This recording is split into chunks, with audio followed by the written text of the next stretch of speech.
Saludos a la comunidad futbolera que me sigue. De regreso con los Instagram Live en este episodio dedicado a los mundiales de fútbol con el comentarista deportivo Nino Mangravita. Estamos a 2 meses y 6 días de que empiece el Mundial de Qatar 2022.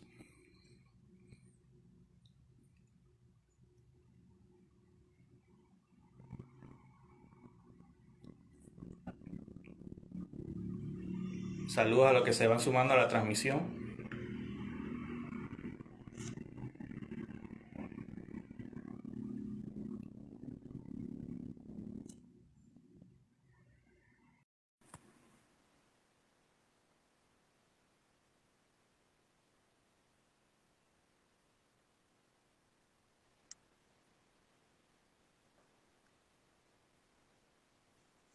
Saludos, Eduardo. Hola, ¿qué tal?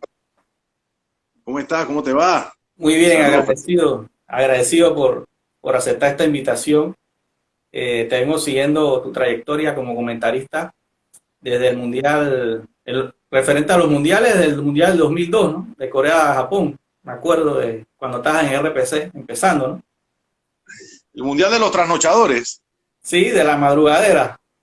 Ah, sí, sí, sí. Tú sabes que ese es el Mundial que más me recuerda a la gente. Sí, Le encantó, a la gente le encantó esa Copa del Mundo. No sé si es que era bueno, puede ser también porque ganó Brasil y Brasil es un equipo muy seguido, pero yo creo que el sí, tema correcto. acá fue la madrugadera. A la gente le encantaba los partidos esos de las 12 de la noche. Le fascinaba. La gente en la discoteca y una cosa, tú sabes, ¿no? La gente estaba feliz en aquella época. Sí, correcto. Me acuerdo de un juego de Argentina con Nigeria que todo el mundo estaba en la expectativa que iba a ser Argentina porque era el candidato a ganar 1-0 con gol de Batistuta y estaba viendo ese juego con amigos y de repente venía Paraguay, Sudáfrica en la madrugada y todo el mundo se quedó dormido. En los juegos la gente se quedaba dormida porque eran demasiado temprano. Ahí todo dependía si el juego era entre semana o para fin de semana. Si era fin de semana, la gente se pegaba ahí, tú sabes, ¿no? La gente salía, los bares, la discoteca. No te creas, yo creo que ese fue una Copa del Mundo muy especial por ese tema de que comercialmente hablando, pues en Panamá yo pienso que esa fue una de las mejores Copas del Mundo en donde los restaurantes, bares hicieron mucho dinero. Me recuerdo clarito de la época, o sea, los tipos decían, hey, ahora que se acaba el Mundial, sigan poniendo juegos en las madrugadas, yo no sé, repitan los partidos o algo porque nos había ido súper bien con eso. Pero bueno, gracias a Dios los horarios volvieron a la normalidad hasta cierto punto. Correcto, también me acuerdo un programa que tenía que se llamaba Mundo Fútbol, previo a los Mundo, mundiales. Mundo Fútbol lo hice como previa para el Mundial de Alemania 2006. Tuve la opción ahí de hacerlo en RPC, me dieron el horario de los jueves después de lo mejor del boxeo. Iba, me recuerdo clarito. Y era bien chévere porque era un programa full de historia de la Copa del Mundo. No toqué nunca ningún tema del presente, era pura historia de la Copa del Mundo. Estaba chévere, la verdad. A mí me gustó bastante ese programa. Por eso me recuerdo mucho ese programa, porque repasa la historia de los mundiales. Mi afición por el fútbol empezó con el Mundial de Italia 90. Yo no sabía Uy, nada de fútbol, lo más que sabía de fútbol era que en la clase de educación física nos ponían a patear un balón cuando era muy pequeño, pero luego cuando llega el Mundial de Italia 90 yo me involucro más como que decir, investigar del fútbol, las selecciones, los jugadores. El Mundial de Figuritas también educa mucho a los niños porque ya los niños van conociendo a los jugadores. Siempre es enriquecedor toda esta información que nos brindan los medios de comunicación a nosotros los aficionados. sí, de verdad que sí. Aquí en Panamá creo que tenemos una particularidad esa de que cuando viene la Copa del Mundo ocurre un hecho que también debe ocurrir en otras partes, ¿no? Pero como en otros lugares los países son más futboleros, quién sabe, no se note tanto. Pero aquí en Panamá la gente no ve fútbol. La gente ve fútbol solamente cuando, entre comillas, juega el Real Madrid, o juega el Barcelona, juega la selección de Panamá, eh, hay algún partido chévere, bueno, si se pasa la Euro, si se pasa la Copa América, pero cuando viene el Mundial, todos ven el fútbol. Cuando digo todos, es todos. La persona que le gusta, pide vacaciones, se enferma, hace lo que tenga que hacer para poder ver la mayor cantidad de partidos. Y el que no lo ve se contagia, o sea, como para no quedar fuera del tema, lo quieren ver y opinan y dicen que este jugador es el otro. La verdad que aquí en Panamá la gente está muy pendiente de la Copa del Mundo. Es un evento, para mí es un evento que va muy por encima de cualquier otro evento deportivo a nivel mundial. Correcto. ¿Cuál fue tu primer mundial que te tocó ver como aficionado y qué recuerdos tienes? Bueno, el primer mundial que me tocó ver como aficionado fue el más especial de todos, fue el de España 82. Ojo, me tocó ver como aficionado ni tanto porque solamente tenía 5 años. O sea, tengo recuerdos muy puntuales de esa copa y era que, por ejemplo, mis papás me ponían enfrente de la televisión cuando jugaba Italia. Soy de familia italiana y bueno, por cuestiones de, yo digo que por cuestiones un poco también de suerte, es como el primer amor, se te queda para siempre guardado en la cabeza. Ese fue mi primer encuentro con el fútbol y me acuerdo de eventos muy puntuales, del Italia 3 Brasil 2, de la semifinal contra Polonia me recuerdo el segundo gol y la final contra Alemania. O sea, yo creo que así como fanático, tendría entonces que decirte que el del 86, porque ahí sí lo vi todo, o sea, ahí sí ya lo pude ver y lo pude disfrutar un poco más. Tenían 9 años en aquella época, pero el más especial fue el primero, el de España 82, bueno, por tantas razones, ¿no? Que al final termina también ganando Italia. Claro, claro. Sí, de hecho uno empieza a ver un mundial de muy pequeño y de repente uno va creciendo y va viendo un mundial más al completo, ¿no? En mi caso vi el mundial de Estados Unidos 94 más al completo con estos países que sorprendieron de Europa del Este, Bulgaria, Rumania, dieron la sorpresa y se metieron en las instancias finales. Para mí era una maravilla ver jugar a George Hagi, qué Sí, jugadorazo, cómo sorprendió en ese partido con Colombia, que todos aquí en Panamá estábamos a la expectativa que iba a ser Colombia, porque hasta llegaron a pensar que Colombia era candidato a ganar el Mundial por la eliminatoria que había hecho.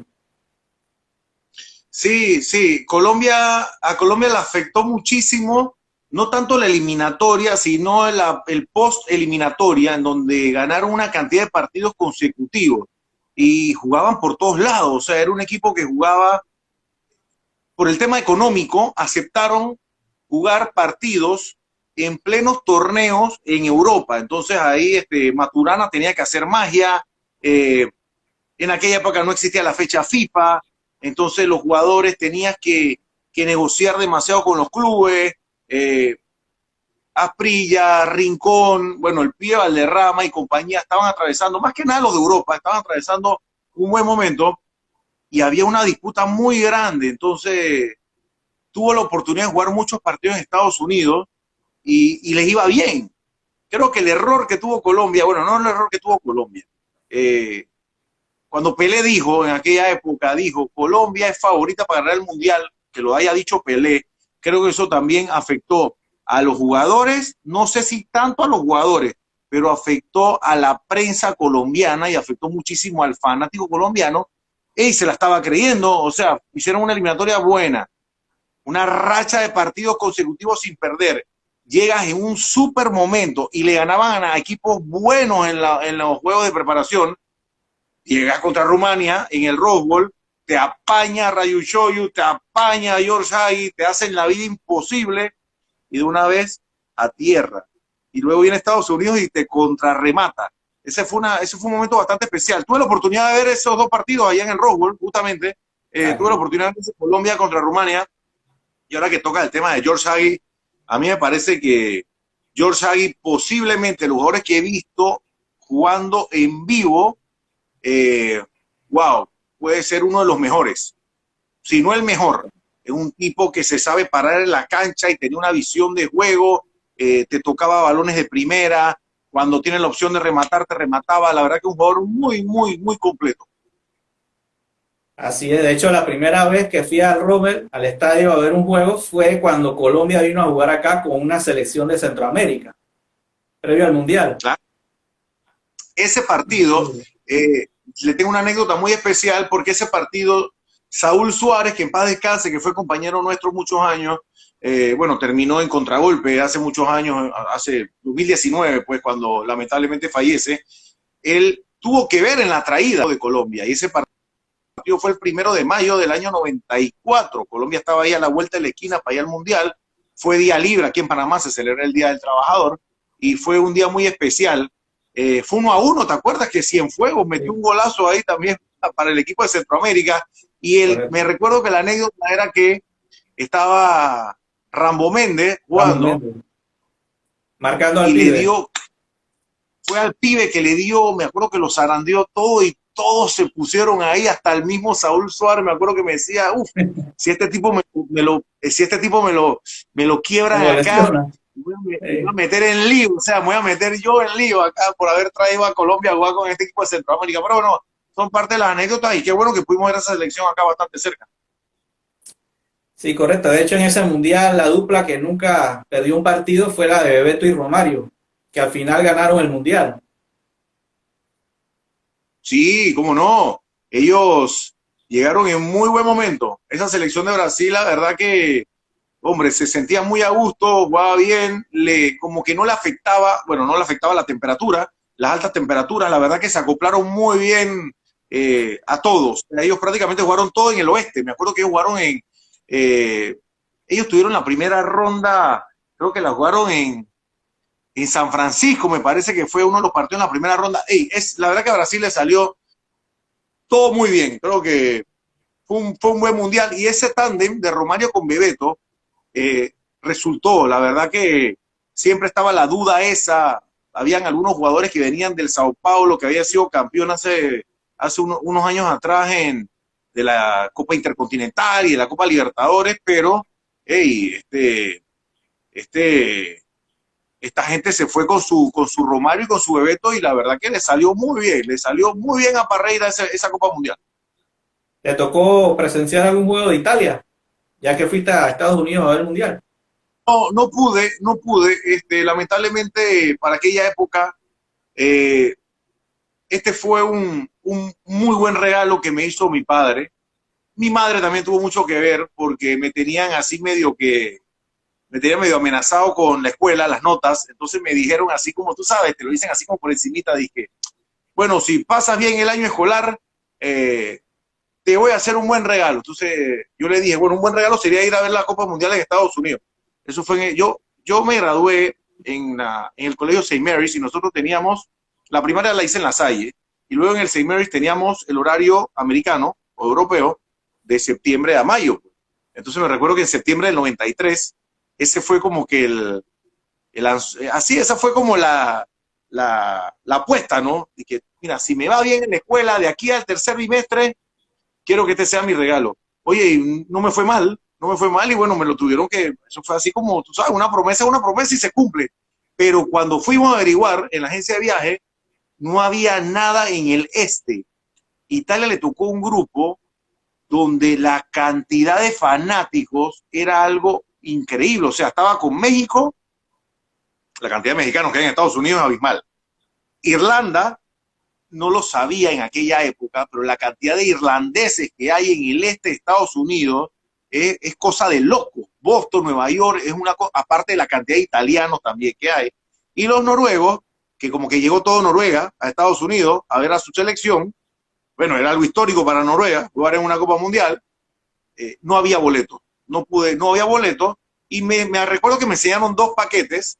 Uno era la selección de Brasil y el otro era Colombia con Rumania. Me fui a ver a Colombia, me fui a ver a Rumania, me fui a ver a Suecia con Camerún. O sea, agarré algunos partiditos que estaban ahí en Los Ángeles y la verdad que no me arrepiento. La verdad que disfruté muchísimo ver a Colombia, aunque no tuvo buen mundial. Disfruté muchísimo ver a la Rumania esta de George Hagi y compañía. Y bueno, también tuve la oportunidad de ver a Suecia contra Camerún, Suecia que al final pues terminó siendo semifinalista. O sea, no me fue mal. Y bueno, vi a Roger Milla jugar un par de minutos contra Suecia. La verdad que fue interesante, fue chévere, fue una muy bonita experiencia esa la que tuve en aquella época. Sí, de hecho, Suecia tenía un ataque temible con Martin Dahlin, Brolin y Kenneth Anderson. Y estaba por ahí empezando Henrik Larsson. Tremendo Sí, equipo. Larsson en aquella época tenía los él tenía en aquella época, él tenía las trenzas, él tenía las trenzas, y poco se hablaba de Dahlin. El que más hablaban era de Anderson y Brolin, que ya venía a haber jugado el Mundial de Italia 90, y fue la sensación en Italia 90, no sé si él tenía ya los 18 años cumplidos en Italia 90, ahora no me recuerdo, pero era la gran sensación, la verdad, y Dahlin le dio un empuje bárbaro a ese equipo de Suecia arriba. La verdad que ese equipo de Suecia, creo que la mala suerte para ellos fue que se topó con Brasil, porque ese equipo, wow, donde lo hubiese tocado Bulgaria de repente, por ejemplo, en semifinales, o hasta la misma Italia, ¿quién quita se hubiese metido en la final del 94? Correcto. Bueno, te cuento que yo fui en Alemania al Museo del Fútbol Alemán, que queda en Dortmund. Y entonces fue impresionante recordar el primer mundial que vi, cómo cuando llegas al museo te muestran el balón con el que se jugó la final del primer mundial que ganó Alemania, el de Suiza 54, que le apodaron el Milagro de Berna. ¿De qué color era cuando lo viste esa pelota? Era el cuero ese chocolatoso, ¿no? Correcto, estaba bien desgastado el balón, pero era impresionante la cantidad de reliquias que tenían, ¿no? Y una de las reliquias era la camiseta de Maradona con la que jugó en la final del Mundial. Wow, de la del 86. No, el del 90, de Italia. La del 90, perdón. Sí, la del 90. Sí. Wow. Que la camiseta de Argentina era azul, la alternativa. Claro que sí. Wow, de verdad que ese es museo impresionante, ¿no? Correcto, y de hecho cuando estaba yo terminando de ver el museo, hay una sala, ¿no? de exhibición, y cuando llego y entro, había en tercera dimensión, recordando la final de Italia 90 cuando ganan con gol de Andreas Bremen. Para mí fue un momento emocionante porque me metieron a mí como aficionado en la final nuevamente con esa animación que había en esa sala, ¿no? Y la verdad que fue impresionante, ¿no? El Museo del Fútbol Alemán. También pude ir en el último viaje que hice, el Museo del Fútbol Uruguayo, cómo recuerdan los inicios de los mundiales de fútbol en el Estadio Centenario. Que la historia de los mundiales empieza cuando el Comité Olímpico decide dejar por fuera el fútbol de las Olimpiadas, y de ahí nace la FIFA, la iniciativa de crear un mundial de fútbol en el 30, ¿no? Y es por eso que Uruguay se autogestiona que tiene 4 estrellas, porque ganaron 2 Olimpiadas antes de que empezaran los mundiales. Para ellos son 4, ¿no? Pero todos sabemos que son 2 mundiales, ¿no? La eterna disputa, pero por ahí lo había leído, creo que el año pasado, no me recuerdo cuándo, que como que le iban a quitar 2 estrellas del uniforme. No sé si al final procede o no procede, pero no, sí, Uruguay tiene 2 estrellas, o sea, las cosas son como son. Claro, así es. Y bueno, mi equipo siempre ha sido Uruguay en los mundiales. En el 90 vi jugar a Rubén Sosa, que era un delantero muy habilidoso, que me encantaba cómo jugaba. Tuvimos un par de mundiales que no jugábamos, y después en el 2002 regresábamos. Como grité esos goles de la madrugada cuando empataron con Senegal, que casi se meten a octavos. Para mí era emocionante. Fue Salayeta que falló un cabezazo ahí cerca del área. Echengue Morales. Morales sí, fue, sí, uno de los dos era, me recuerdo. Que quedó 3-3 ese juego, ¿no? Correcto, sí. Tenían que ganar, o sea, ellos si ganaban se clasificaban. Sí, así es. Es que como uno acá es de Panamá, uno tiene que apoyar a otra selección porque Panamá no iba a los mundiales. Entonces, muchos fanáticos aquí se van por Argentina, Brasil, pero yo agarré como mi equipo Uruguay. Me gusta siempre que le hace la pelea a Brasil, que es el gigante, ¿no? El siempre candidato a ganar todo. Seguro, claro. Bueno, yo digo, Uruguay, históricamente hablando, hasta el 90, casi siempre iba a los mundiales. O sea, era un equipo que por lo general estaba en las Copas del Mundo. Lo que pasa es que antes la eliminatoria en Sudamérica era muy difícil. Eran eliminatorias en donde habían 3 grupos de 3 equipos, uno a veces de 4, y clasificaba nada más el primero de cada grupo. Entonces, por lo general Argentina y Brasil eran cabeza de serie. Casi siempre Uruguay era el otro cabeza de serie, pero habían eliminatorias que te tocaba Perú, por ejemplo, y Perú tenía un equipazo, o de repente había eliminatoria que algún día estaba eh, Chile, y Chile tenía un equipazo, entonces Uruguay era el que se complicaba, sobre todo en una parte de los 70s y después en los 80. Sí, de hecho, en el Mundial de Sudáfrica fueron partidos bien dramáticos, como Uruguay se llega a colar entre los cuatro grandes y eso fue algo histórico. La verdad que ese es un partido de lo más dramático de la historia de los mundiales cuando le ganan a Ghana, ¿no? Por penales. Como no, el de la mano de Suárez. Sí, correcto. Y la panenca del Loco Abreu. Sí, sí, sí. Qué momento para tirar una panenca, ¿no? Pero qué bien por él. Uruguay también, la verdad que creo que merecía ya el fanático uruguayo tener una satisfacción interesante en una Copa Mundial. Y era un buen año para Uruguay. Forlán después, bueno, en el 2011 gana la Copa América, así que eran años buenos para Uruguay. Luego ya empezó un poquito a bajar la intensidad de algunos jugadores y se sintió mucho en Brasil 2014, en donde eh, hombre, en un grupo difícil lograron meterse en los octavos, perdieron con Colombia. Ahora hay que ver Uruguay. Para mí, este repunte que ha tenido Uruguay ahora con Diego Aguirre me ha gustado bastante, ¿no? Ahora, no sé qué tanto podrá hacer Uruguay en la Copa Mundial, pero llegan creo que un poco más frescos, ¿no? Sobre todo con esa mentalidad del entrenador distinto, un entrenador nuevo a muchos años con el maestro Okawashi Tavares, posiblemente le haga bastante bien al equipo uruguayo, ¿no? Que haga una buena presentación. Se lo merece el fanático. En Uruguay se ve mucho el fútbol, muchísimo. Sí, correcto. En el Museo del Estadio Centenario se le da vida al pasado, ¿no? Por tantas glorias que tuvo Uruguay. Y el Estadio Centenario es algo impresionante verlo porque tiene mucha historia. Entonces, era un estadio que a mí me faltaba por conocer. Eh, la mayoría de los estadios importantes a nivel mundial los he conocido. Me hace falta el Maracaná en Brasil.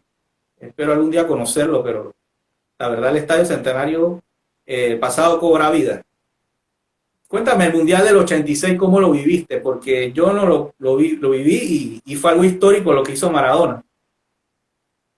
Sí, el Mundial del 86, uno venía, bueno, con la espinita de que Italia era el campeón, entonces uno lo viví con esa expectativa, ¿no? Como que chévere, Italia viene a ser campeón del mundo. Yo siempre fui muy seguidor de Paolo Rossi, tenía la esperanza de poder verlo otra vez en una Copa Mundial o de disfrutarla más que nada, porque yo, la del 82 yo estaba muy pequeño. Pero Pablo Rossi no jugó la del 86, se lo llevaron, pero se sabía que no iba a jugar. Pero la Copa Mundial del 86 creo que fue una copa bien buena. O sea, si tú te pones a ver la cantidad de jugadores importantes que llegaron a estar en esa Copa Mundial, la verdad que fue una de las copas mundiales en donde el tema del factor individual fue muy, muy bueno. O sea, había mucha calidad en los equipos. Y Maradona llega en un momento en donde él, la verdad que se preparó físicamente y psicológicamente para ganar esa copa. O sea, Argentina llegaba con cero posibilidades de hacer algo, inclusive pensaban por ahí llegar a octavo de final, démoslo como una hazaña prácticamente, porque el equipo no llegaba bien. Creo que el único que pensaba que Argentina podía hacer un buen papel era Diego Armando Maradona. Y Diego Armando Maradona, cuando él llega a esa Copa del Mundo, yo lo venía siguiendo por lo que ya empezaba a hacer en el Napoli de Italia. O sea, yo vi mucho la liga italiana, tenía la facilidad de verlos, no en vivo, porque no había forma de verlo en vivo, pero me mandaban muchos cassettes de la época y veía, por lo general me mandaban partidos de la Juventus, me mandaban partidos del Napoli, del Milan muy poco me mandaban partidos. La mayoría era Juventus, Napoli, Roma y el Verona que fue campeón en el año 85. Entonces veía mucho al Napoli y veía mucho a Maradona. Y era algo espectacular. Entonces, cuando llega Maradona a la Copa Mundial del 86, no me lo imaginaba ganando la Copa. Soy muy sincero. Antes de eso, digo, el corazoncito de uno Italia, y ojalá que Italia la gane, pero normal. Pero cuando yo veía, por ejemplo, jugar a Alemania, veía jugar inclusive a Inglaterra, que empezó mal ese torneo, pero llegaban bien los jugadores. Pasa que a los equipos ingleses le había ido algo bien en una parte de los 80. Francia venía con un equipazo en aquel momento. Hasta Brasil, tú lo veías ahí como que, hey, el Brasil bueno, Careca estaba en un buen momento, Alemão también estaba pasando un buen momento. La selección de Brasil le gusta jugar las Copas Mundiales en México, como que se siente en casa. Pero Argentina no. Entonces llega Argentina, empieza a ganar, le gana bien a Corea, de repente el partido con Italia, un empate ahí raro al final, pero bien Argentina. Después Argentina le gana sin problema a Bulgaria. Ya ahí tú te empezabas a imaginar como que esta Argentina hay que agarrarla en serio, porque Maradona se está echando al equipo a los hombros, y si Maradona, si uno chiquito pensaba, y si Maradona juega, si Maradona hace la mitad de lo que estaba haciendo en el Napoli del año 85-86, que no era el mejor Napoli, el mejor Napoli vino después, hey, cuidado con este equipo cuidado pues, pero bueno, ya después de ahí le tocaba a Inglaterra, no, con los ingleses no va a pasar, pum, le pegaron a los ingleses, ya sí. Los belgas, no, que Bélgica anda bien, pum, le pegaron a los belgas, y en la final contra Alemania, que Alemania venía de ganarle, que para mí era el mejor equipo Francia, de la Copa Mundial, hasta aquel momento, vuelve otra vez, o sea que creo que la verdad que pudimos disfrutar de posiblemente la Copa Mundial, ganada por un gran equipo, pero gracias a un jugador. Y eso yo no lo he visto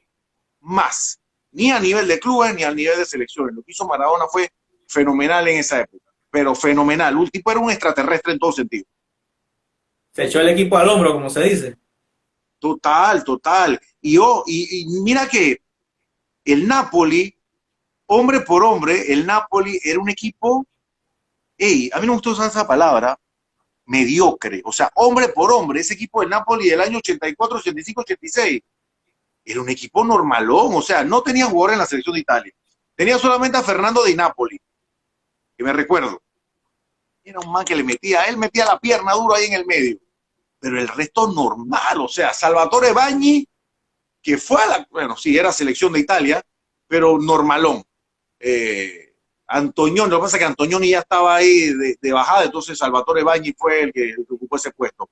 Rénica, un central ahí más o menos ahí. Estaba, el arquero era Garella en aquel tiempo, que ni se asomaba a la selección. O sea, era un equipo normal y Maradona lo puso en órbita. Y así mismo puso a Argentina. La verdad que fue muy buena Copa del Mundo. Muy buena Copa del Mundo y bueno, al final mejor todavía para Argentina y su lote. Claro. ¿Cuál fue el primer partido que te tocó comentar de un mundial de fútbol? Ya como comentarista. El primer partido que me tocó comentar en un mundial de fútbol fue el Francia-Senegal del 2002. Lo que hicimos ese día fue que como éramos 4, Rubén Pinzón, que en paz descanse, y Álvaro Sarmiento Meneses agarraron el primer tiempo y después yo agarré el segundo tiempo con David Zamudio. Yo trabajé el Mundial de 98 para Radio Ancón, pero no teníamos los derechos de los partidos. Lo que hacíamos era que comentábamos y analizábamos los juegos en las noches con Eduardo Moreno, también que en paz descanse, en fútbol en tono mayor. Radio Ancón, el año 98. Wow, hace ratito de eso.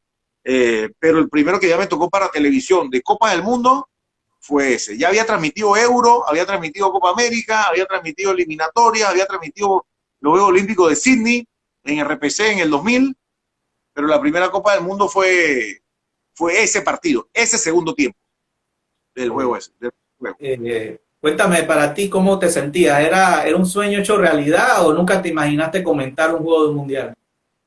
No, nunca, la verdad que nunca me imaginé. Yo era muy tímido, no podía ni siquiera pararme enfrente de la clase a decir una poesía o una charla, entonces tenía que practicarla demasiado. O sea, tenía que practicarla demasiado y estar demasiado seguro para yo pararme a hablar. Pero el fútbol siempre dominé ese tema, me interesaba, me gustaba. Mi mamá siempre nos decía de que, pero no puede ser, o sea, ¿por qué no te aprendes las lecciones en la escuela como te aprendes? O sea, no era que yo andaba por ahí hablándole de fútbol a la gente, pero era lo que me gustaba leer, me gustaba mucho leer y ver, y se me quedaba guardado porque me interesaba. Siempre me gustó, pero nunca me lo imaginé. Te soy muy, muy sincero, jamás, jamás lo imaginé. Me hubiese gustado estar era del otro lado de la pantalla, pateando la pelota, pero no pude, no se pudo, no es fácil. Y bueno, ya del año 98, ya casi 24 años, el otro año 25 años, Dios primero, estaré en esto, si me dan salud. Sabes que tú como fanático de la selección de Italia, yo me acuerdo del 94, qué cerca estuvo Italia, ¿no? De ganar el Mundial con Franco Baresi, Gianluca Pagliuca, Maldini, Uf, ya. Curta, qué defensa, ¿no? Y Roberto Baggio, que era el que manejaba los hilos del equipo adelante. Eh, ¿Qué le faltó a Italia para ser campeón en ese Mundial? Mira, la verdad que mm, faltarle nada. A mí me parece que llegó bastante lejos, en verdad. O sea, era un equipo que hombre por hombre era bueno. Tenía una base del Milan, el Milan, el Super Milan del 92, 93, 94, que ganaron 3 veces seguidas, por ejemplo, la Serie A. Eh, Ganaron la Copa de Campeones, por ejemplo, venían de ser campeones de Europa en el 94. Era una base sólida del Milan, pero un equipo que para mí era un equipo muy inestable, que se caía mucho en los partidos. O sea, era un equipo que físicamente le metía, pero se caía solo que el rival no lo aprovechaba. Italia para mí tuvo bastante suerte en esa copa. Con Nigeria estábamos liquidadísimos ya, en octavo de final. O sea, una jugada, Benarribo, que no tenía piernas, que estaba ya todo acalambrado, se metió al área, metió una pelota rasante, y cada vez que veo ese gol en cámara lenta de Roberto Baggio, por donde pasó la pelota para empatar ese juego, todavía no lo puedo creer. Eso fue en el año 94, hace rato ya. Y todavía no puedo, esa pelota pasó, no sé ni quién era, no me recuerdo quién era el defensa de Nigeria, le rozó el taco, o sea, la parte de atrás del taco, y la pelota entró. Después viene España venía bastante bien. Oye, va Dino Baggio, empata España, casi ganan el partido y Roberto Baggio otra vez al final termina goleando. Una jugada rápida con Signori. En ese partido, ya yo dije, tú sabes que Italia puede ser campeón. Ya nos metimos en semifinales, olvídate. Y tocaba Bulgaria, que era un rival accesible en el buen sentido de la palabra. Pero mira, te voy a decir algo. El mundial que yo más sufrí no fue el del 94. Claro que perdió la final con Brasil, sobre todo en penales. Ya yo estoy más grande, tenía 16, 17 años, ya pensaba distinto. Pero el mundial que yo sufrí fue el de Italia 90.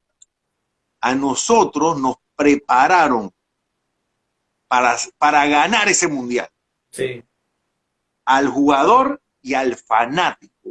Nos lavaron la cabeza, nos lavaron el cerebro por 4 años. Las revistas italianas, los, los, los, los periódicos, los programas, tranquilos. ¿Te Vamos a acuerdas del hacer. récord de Walter Senga? Ni me lo menciones a ese tipo. Ni me menciones a Senga. Ni me lo menciones. Tenía que ser del Inter. No, mentira, no, yo no voy a decir, yo no he dicho nada. No, yo no he dicho nada. Ese fue un error que lamentablemente lo sufrimos, pero no solamente Senga, Italia se cayó contra Argentina. Argentina le supo jugar a Italia. Ahí estaba Maradona y Maradona sabía dónde Maradona estaba jugando. infiltrado, estaba lesionado y jugaba. Sí, la verdad que ese partido creo que fue el que mejor jugó Argentina en toda la Copa, justamente contra Italia, sobre todo el segundo tiempo, que es cuando empatan. Lo hicieron bien, la verdad. Bueno, ese sí lo sufrí bastante. Ese lo sufrí mucho. Era un niño y la verdad que, qué va. Me recuerdo que entre la rabia, la impotencia, el llanto ese de que ves en la televisión cómo fallan los penales, Donadoni, o mejor, bueno, cómo lo atajaba Goicoechea, Donadoni y Serena, los dos, y ambos eran buenos jugadores. O sea, como que, ¿cómo va a fallar este tipo? Pero bueno, ahí está, es parte del fútbol, ¿no? Ya después me tocó trabajar el 2006 y celebrarlo también, por ahí mismo. Sí, es que Italia, lo que yo veo que Italia en los mundiales, cuando los gana, siempre viene de atrás, va como de menos a más. En el 2006 ganaron y la sufrieron con Australia, me acuerdo, en octavos, que Francesco Totti metió un gol de penal. Qué Ese sufrimiento. partido, ese partido lo transmití con David Zamudio y nos mirábamos los dos. David es italiano. Sí, David sí, nació en Italia, pero muy pequeño se vino para Panamá, pero obviamente que él adopta a Italia como su selección, obviamente que después Panamá, ¿no? Nosotros somos panameños, le vamos a Panamá por encima de cualquiera, pero, hombre, tenemos Italia en la sangre y ese partido lo estaba transmitiendo con David y nos mirábamos así, tú sabes, ¿no? La miradita esa de que, ay, ya la máquina, este era un partido para tenerlo ganado al minuto 30 del primer tiempo, ya 1-0, 2-0, tú sabes, ¿no? Aparte que Italia había hecho una buena primera fase y Australia se había metido así como por la puerta de atrás, a octavo, y nada, que caía el gol y expulsan a Materazzi y ahora qué vamos a hacer y nos mirábamos y hacíamos esto y lo. Bueno, después llegó el penal ese de Agroso que yo no sé si fue falta, pero bueno, qué bueno que la pitaron. correcto, correcto. Yo esos partidos lo vi en la sociedad italiana y fue una locura. ¿Cómo le ganaron a Alemania? Eso sí fue un triunfazo que ya yo decía, Italia va a ser campeón. Fenomenal. Ese partido me tocó transmitirlo con Barreto. Ese partido me tocó transmitirlo con Barreto y tú no sabes lo que yo hice cuando Italia, bueno, menos mal que la cámara obviamente no es como estos días, en estos tiempos que hay celulares, pero yo digo, obviamente que yo transmito el partido, pero yo lo vivo y lo sufro, nada más que tengo que saber cómo expresarme, pero por dentro uno está que, hombre, uno está por dentro, uno es un fanático más, nada más que uno tiene que saber comportarse frente a las cámaras, pero eso fue fenomenal. Y ese partido contra Alemania, ese partido fue intenso, ese Sí. partido estuvo sabroso, o sea, si a ti no te gustaba ninguno de los dos, o si no le ibas a ninguno de los dos, tenlo por seguro que disfrutaste mucho más que un alemán y con un italiano ese partido. Porque, ¿qué va? Había demasiado estrés. Ya parecía un juego de ping-pong eso. Los dos equipos salieron a ganarlo. Y Del Piero al final metiendo el gol, ¿no? Sí, Del Piero tenía una cuenta pendiente con la selección y la pudo meter. Es Del Piero, la verdad que, bueno, qué bueno que tuvo la gran oportunidad, su revancha y la pudo asimilar y disfrutar, porque al final terminó anotando el gol de la victoria y luego también termina metiendo uno de los penales contra Francia. Sí, de hecho yo digo que Pablo Maldini le pudo haber llegado a jugar ese mundial, porque tenía la edad todavía por poder jugar un último mundial y me dolió que no formara parte de ese equipo campeón. Sí, yo leí en aquella época, había una revista italiana, no sé si todavía la hará, no sé si todavía sale, que se llamaba El Guerín Sportivo, salía todos los martes, creo que después empezó a salir una vez al mes, y yo leí un artículo en aquella época, digo, había internet y todo lo demás, pero bueno, de repente el internet no era tan bueno como es hoy en día, o sea, hoy en día uno encuentra de todo, en aquella época era un poco más complicado buscar alguna información, y sí me recuerdo haber leído un artículo de eso, justamente que acabas de mencionar, y él salió tan, pero tan mal de Japón y Corea 2002, que él ahí decidió pues renunciar a la selección. Y Es por la acuérdate que manera que lo elimina, ¿no? Fue algo injusto con el arbitraje. sí, pero también creo que él sufrió mucho, porque acuérdate que él, por ejemplo, en el 94, en el 90, ok, en el 88 en la Euro, pierde en semifinales con la Unión Soviética. Está bien, la Unión Soviética estaba atravesando un momento bastante interesante. Italia 90, entre los favoritos, va, penales. 94, llega a la final, penales. En el 96 te elimina en la primera ronda. Italia no pasó la Euro en la primera ronda. En el 98, penales, otra vez. Viene el 2000, Italia ya tenía la Euro aquí casi levantada Y Víctor empató el partido y lo pierde en la final. Y en el 2002, Italia tenía un equipo bastante interesante y lo pierde de esa manera contra Corea. O sea, yo creo que él decía, yo me imagino él por dentro, dije, hey, tú sabes qué, cuidado que yo soy el que, el que trae la racha negativa, el que no... Sí, sí, esa palabra salado es fuerte, pero puede ser, ¿no? Por ahí va el asunto. Oye, tanto así que después viene y queda campeón en el 2006 sin Maldini. Y él fue campeón de y él fue campeón de Italia, él fue campeón de la Champions con el Milan en el 2003, campeón de Italia en el 2004, ganó otra Champions en el 2007, ganó el Intercontinental, el Mundial de Clubes, perdón, en el 2007. O sea, él siguió jugando y siguió ganando con el Milan. Él estaba completo todavía. Así es. Una pregunta que tengo que hacerla. ¿Por qué Italia no clasificó al Mundial de Qatar si había ganado la Eurocopa? ¿Qué pasó con Italia? A mí me parece que se confiaron.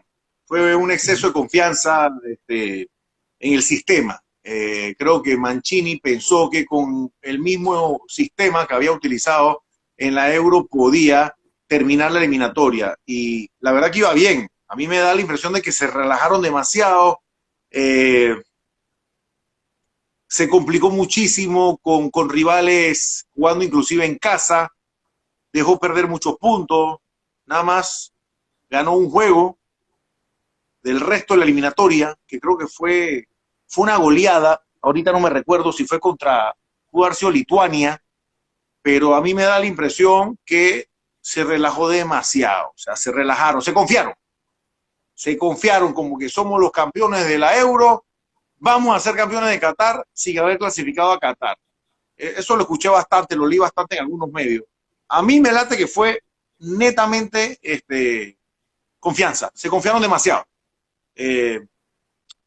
Quisieron como ganar los partidos antes de jugar, de alguna manera. Y ahí estuvo Suiza, ahí se le pegó Suiza, le sacó buenos partidos Suiza, y mientras que Suiza ganaba, Italia empataba y ahí se les metió por encima.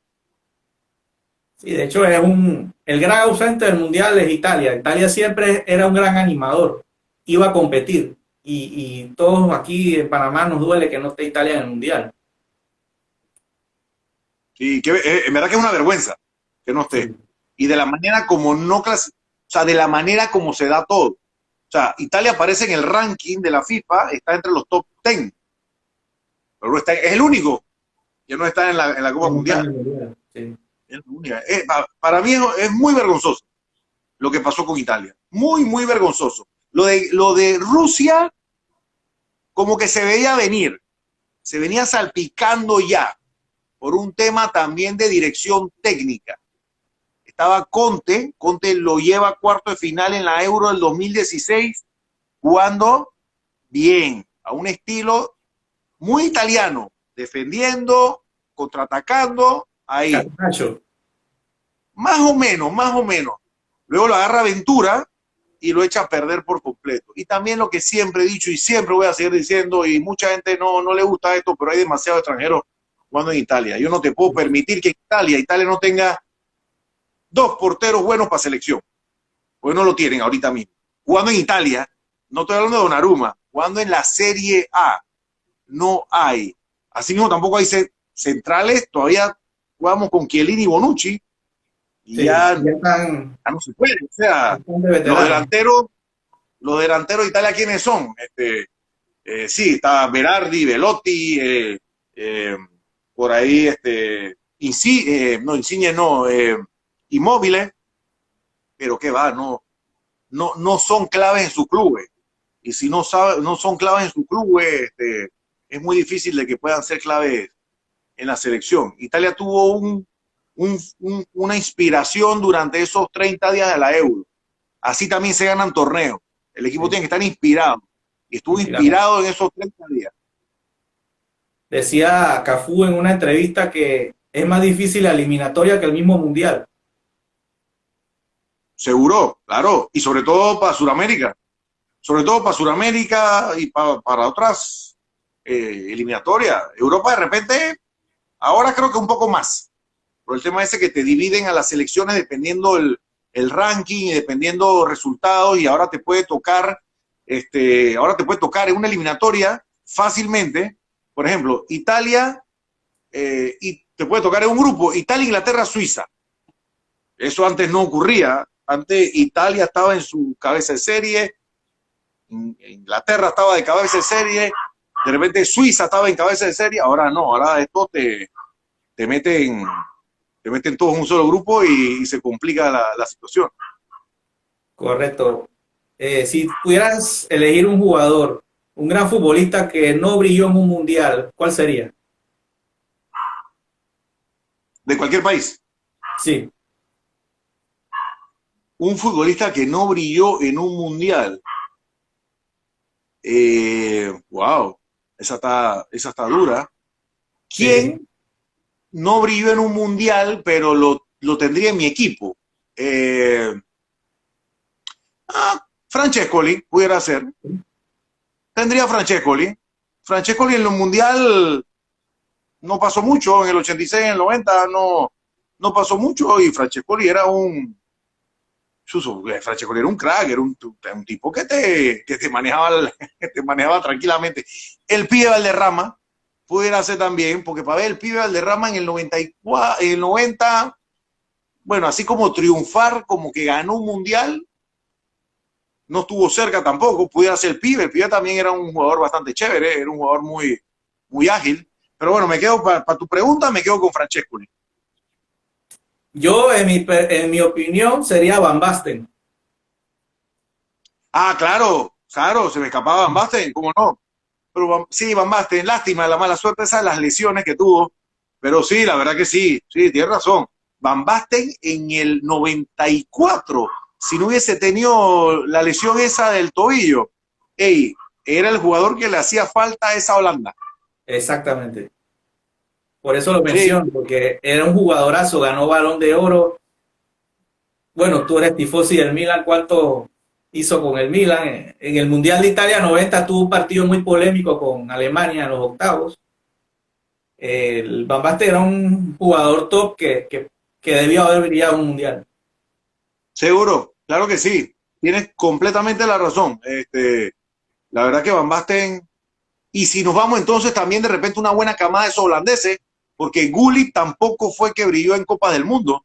Gullit Exacto. también, varios de esos holandeses, en verdad, Gullit tampoco pudo brillar. Él metió un gol en Italia 90, pero ya no pasó más nada con Gullit, por lo menos en Copa del Mundo, pues. Sí, pues esa pregunta está buena, esa Sí, pregunta sí. está así como para Me puse quedarse a pensar porque pensando. uno va acordándose de los mundiales y jugadores que eran cracks y nos quedamos esperando qué podían hacer en un mundial, ¿no?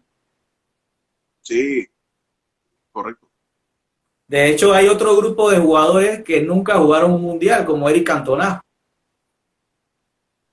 Sí, Eric Cantona no lo jugó, pensaría yo que por su carácter.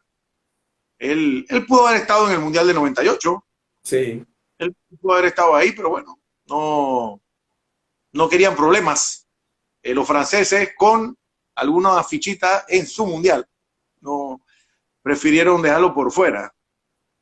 exactamente, exactamente.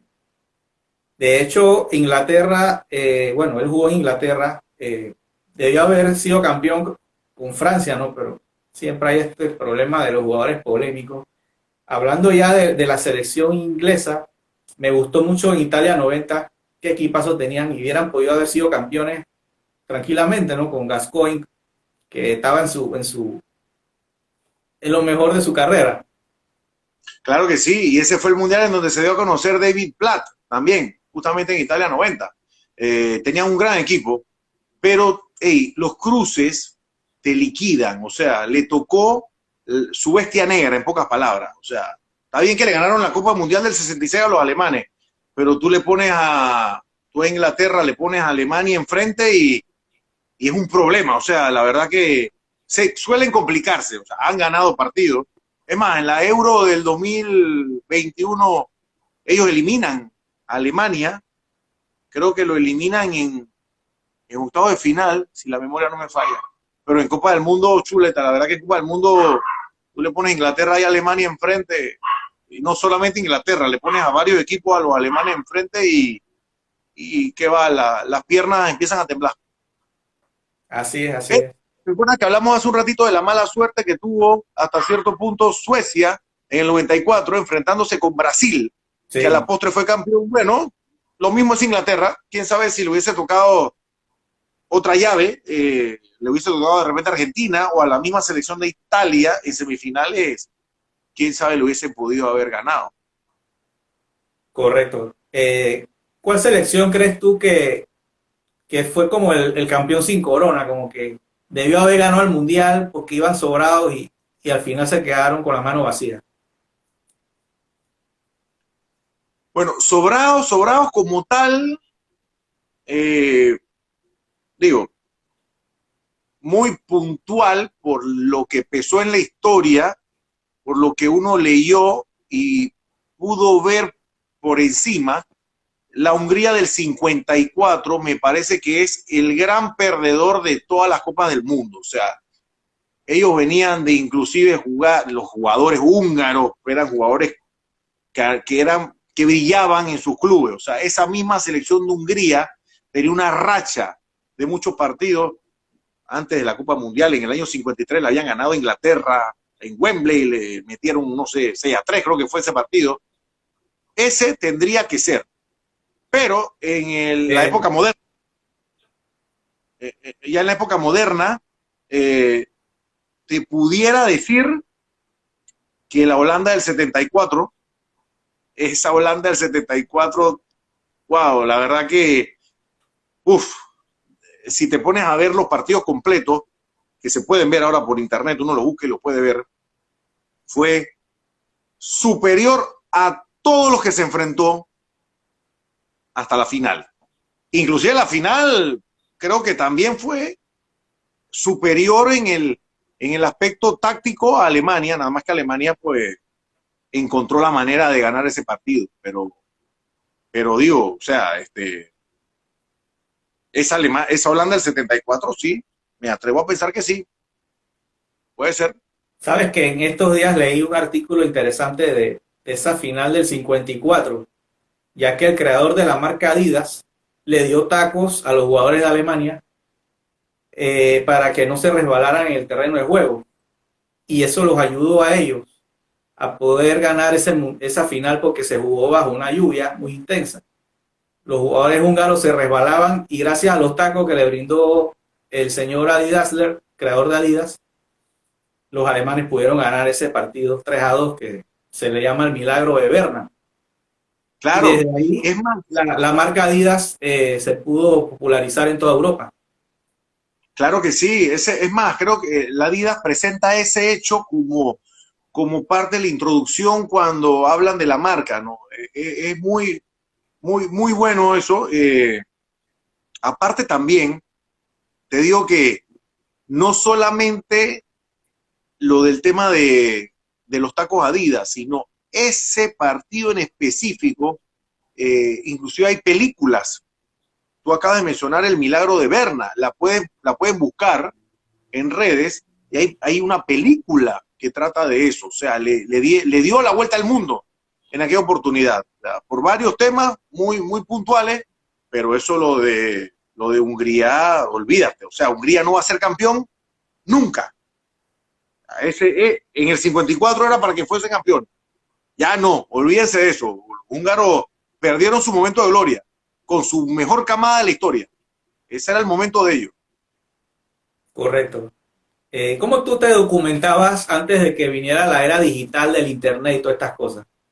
Cuando venían los mundiales, para poder estar Yo, informado de cuando venían los equipos. sí, yo me documentaba de dos maneras muy específicas. Mi tío, tengo un tío, Pasquale, el Pasquale Giovane de Pizzería Italia, aquí la propaganda. Él, somos familia y la mamá nos mandaba, a él le mandaba, te recuerdas que te acabo de mencionar la revista del Guerín Sportivo, te lo dije hace un ratito, que era una revista que salía todos los martes en Italia.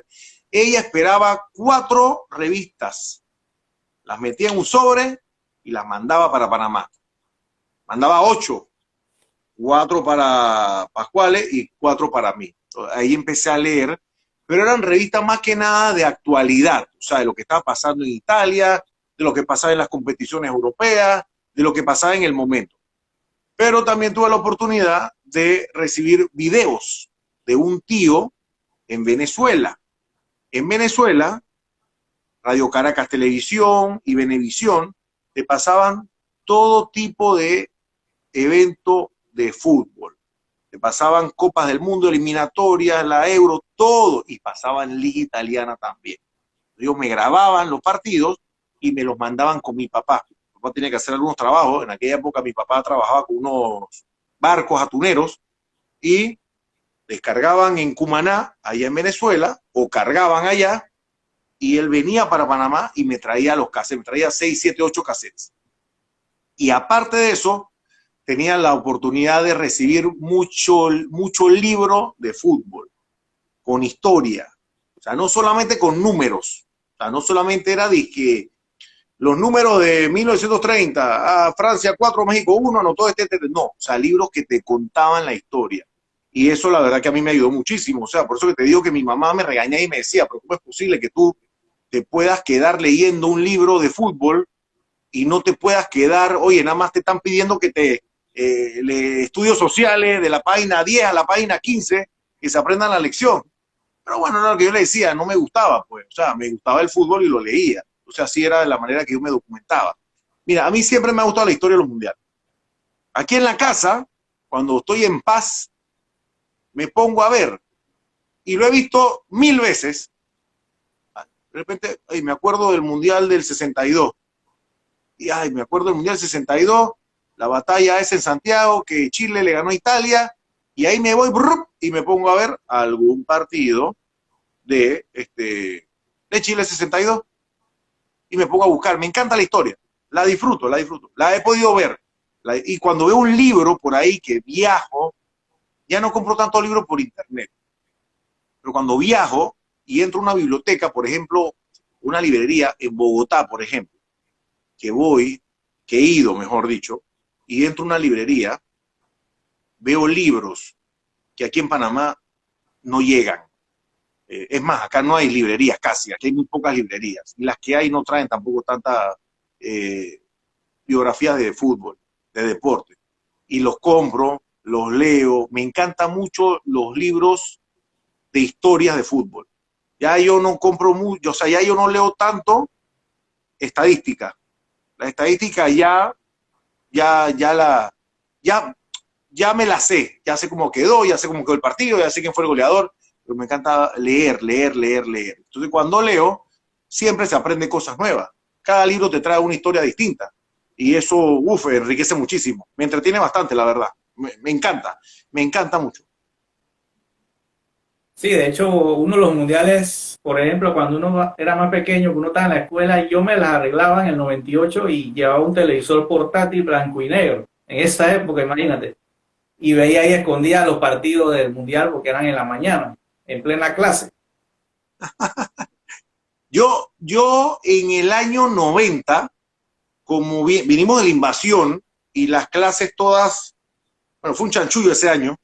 Ese año a mí me cambian al colegio St. Mary's, entonces yo tenía que terminar en mayo, pero ese año terminamos a mediados de junio, porque bueno, con la invasión todo pues se atrasó un poco. Y yo sí me recuerdo, televisión no, ¿qué va? Yo no tenía eso. Yo llevaba era un radio y me tenía que meter el auricular de una manera por atrás de la camisa que llegara un lugar y ¡pum! Me lo ponía ahí. Estaba así chueco escuchando el partido. Toda la clase ahí estaba ahí. Y cuando había gol, yo medio que levantaba la cabeza y como que alguien se enteraba por ahí, pero nunca me pillaron. Pero lo tuve que hacer muy poco, la verdad, porque después ya después estaba de vacaciones, o sea, en el 94, Estados Unidos 94 estaba de vacaciones, en aquel momento, ¿no? Porque estaba en mis vacaciones de verano, entre comillas, de la escuela, así que lo pude ver con facilidad, pero el resto era así. Y en La Salle, cuando estaba en La Salle, el Mundial del 86, los curas, los hermanos, mejor dicho, lasallistas, esos tipos les gustaba el fútbol, ellos no eran tontos, ellos ponían su televisioncita por ahí, entonces uno pasaba y que voy al baño, y uno pasaba así como por la oficina con la oficina así en la dirección, tenía la cabeza, metía la cabeza, mira, ahí está, Brasil le está ganando a Polonia, o le está ganando, o no sé qué, Irlanda del Norte, entonces ya uno, pero era la única manera. Pero era bien difícil, la verdad, cuando uno estaba más pequeño, en mi época, pues era muy difícil. De repente en la tuya con televisores y eso ya te ayudaba un poquito más. Pero qué difícil era poder escucharlo con calma. Así es, ¿no? Y de hecho el preámbulo de los mundiales siempre son las figuritas. La gente se vuelve loca comprándolo. Yo me acuerdo en el 90 no había álbum, se habían acabado. Entonces nada más compraba las figuritas en paquetes y me tenía que conformar con eso porque no había álbum. Ya que en el 94 ya sí compré el álbum y lo llené y todo. Y siempre ese es como el inicio del mundial, ¿no? La gente va conociendo a los jugadores por medio de la figurita, los niños se entusiasman, se crea un ambiente muy ameno, muy familiar. Sí. Y bueno, y te repito, en la Salle, por ejemplo, te permitían, los hermanos lo permitían. En mi época, no sé ahora cómo está el asunto, pero en mi época vendían figuritas. Me acuerdo en el Mundial del 86 que yo compré figuritas en la Salle, en la librería la vendía, y vendía, hacían su platita, como no, me acuerdo en aquella época. Ya cuando a mí me cambian de escuela, en el colegio St. Mary's, había un par que eran fanáticos. Una escuela un poco más pequeña, pero bueno, yo llegué y contagié a muchos ahí del fútbol y también, me acuerdo también que se hacía lo que se podía, ¿no? Pero claro, en menor escala. Pero sí, lo que tú dices de las figuritas del Mundial, ese es el puntapié inicial, así arranca la Copa Mundial, con el álbum de figuritas Panini. Correcto, sí. De la época moderna, ¿cuál fue el mundial que más disfrutaste? Te tendría que decir el Mundial del 2006. Sí. Claro, por un tema más de victoria, o sea, de que pude disfrutarlo y ver a Italia quedar campeón del mundo. Disfruté bastante en el del 2002, lo disfruté bastante, pese a que eran horas de madrugada, fue interesante, fue bien interesante la verdad. Mundiales de la era moderna, ya o sea, de este siglo, el del 2010, futbolísticamente hablando, no me agradó tanto, no me gustó mucho, me queda debiendo, ¿no? Esto de nada contra España, ni mucho menos, pero wow, que un campeón del mundo nada más haya metido 7 goles, tuvo como raro, ¿no? Pero Sí, igual, sí, es cada verdad. uno juega a su manera, cada uno juega a su manera. Sí, de hecho el sistema de España era jugar con un solo en punta, entonces poblaban la media cancha y no había mucho gol, que es lo que le gusta a la gente. Un equipo goleador, que nos va a Pero disfrutar y festejar, ¿no? pero bien por ellos, o sea, cada uno explota su fortaleza y ellos la pudieron hacer, o sea, la verdad que del Bosque, la verdad que, hombre, el tipo hizo lo que tenía que hacer. Si jugaban de una manera distinta, abiertos, no pasan la primera ronda, no la pasan. Ese grupo de España estaba complicado. Y también, acuérdate que contra Paraguay, contra Ahí no Paraguay, ese dura, partido de cuartos finales, tuvieron que ver cómo hacían para ganar ese juego. Un penal, falla Sí. un penal por acá, después fue una locura ese partido. Ahora que hablas de Paraguay, a mí me encantaba cómo Paraguay era un equipo con garra, como aguerrido. Le tocaba jugar con el mejor y no temían. Iban al frente. Chilaver, cuando perdieron con Francia, jugaron un partidazo. A mí me Uf, encantaba la manera que jugaba Paraguay los mundiales.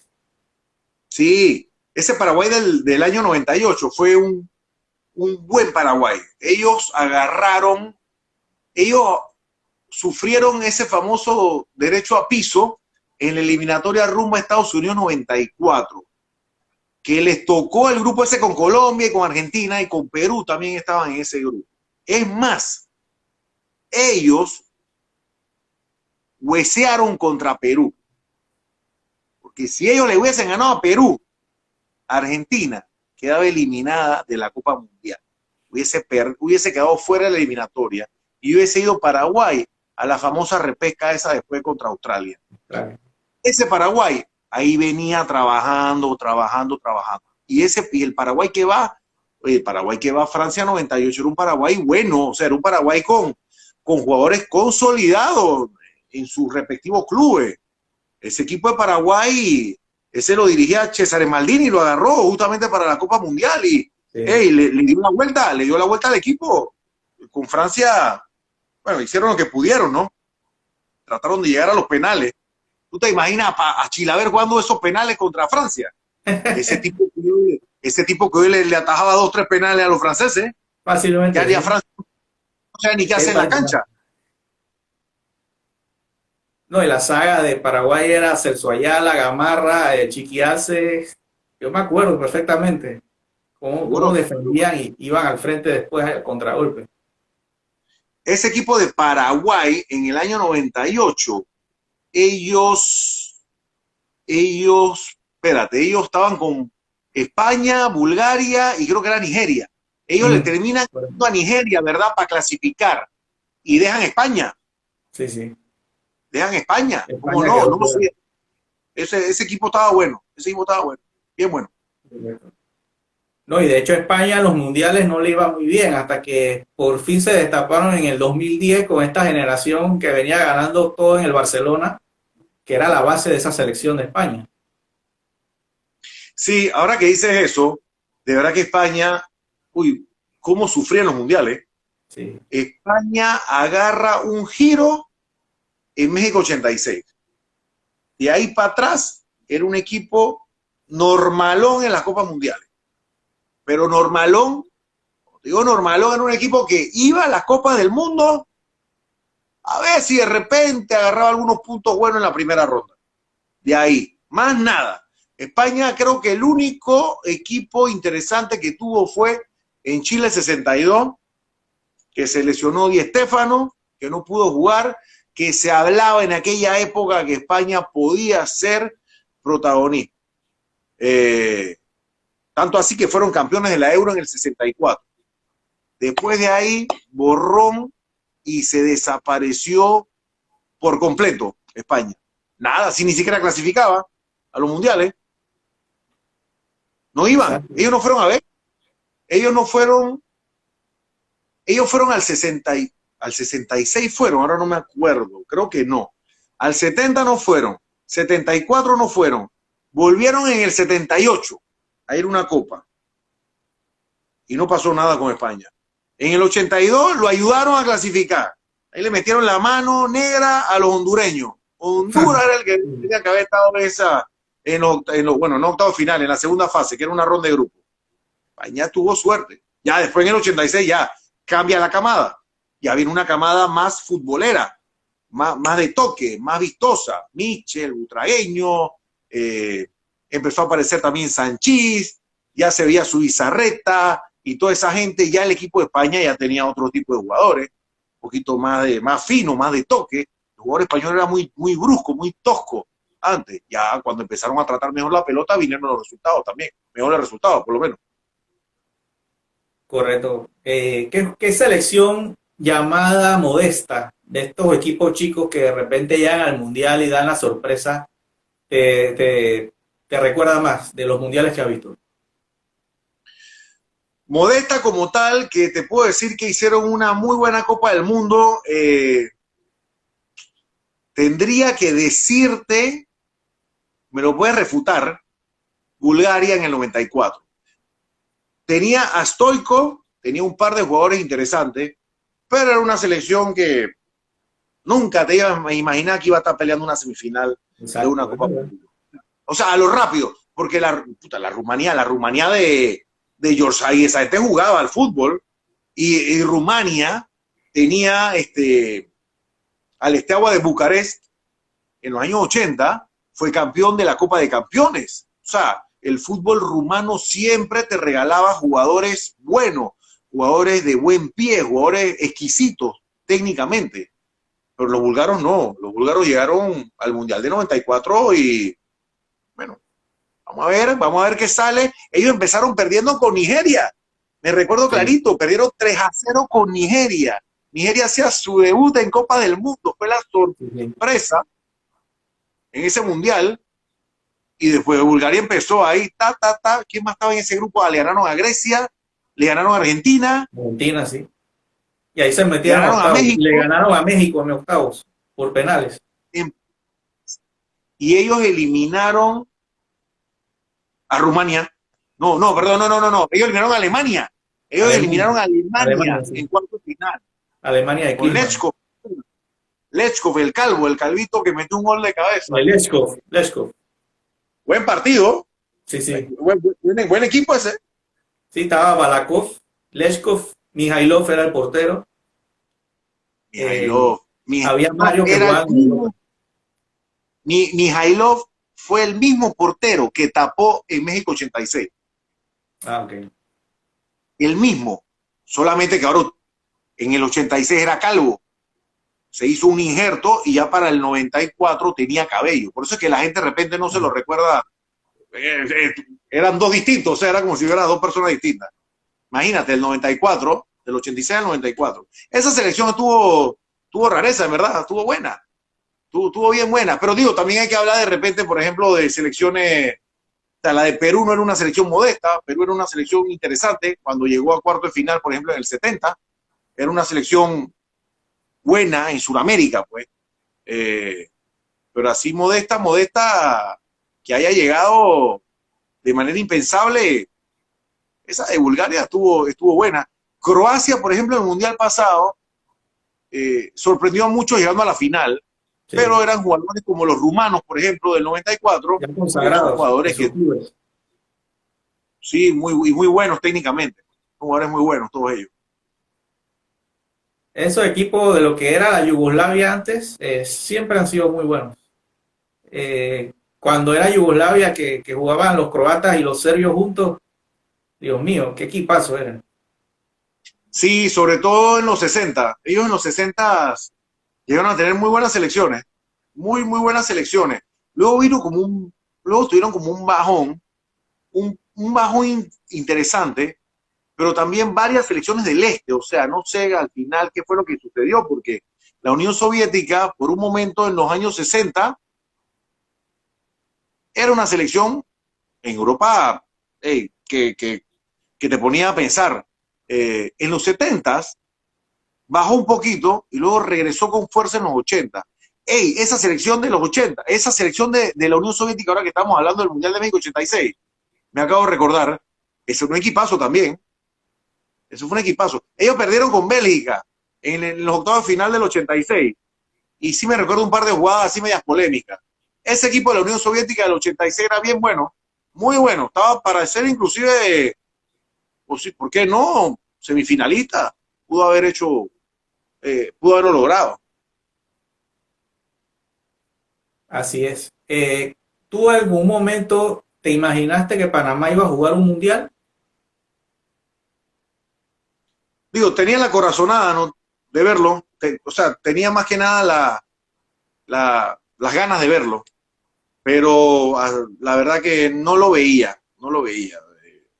Después de lo que pasó por rumbo a Brasil 2014, después de ese partido con Estados Unidos, es como si me hubiesen dado un mazazo en la cabeza saliendo del Rommel, y ese día como que haya la vida. O sea, si no fue ahora con un equipo de Estados Unidos que ya estaba clasificado, que no se jugaba nada, como que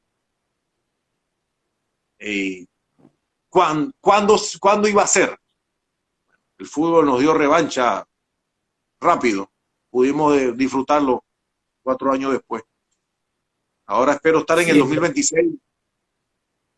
Correcto. De hecho, la eliminatoria de rumbo a Rusia, ese último juego, cuando jugamos con Costa Rica aquí, yo fui al partido por ir solamente, pero yo sinceramente no tenía mucha esperanza de que íbamos a ganar.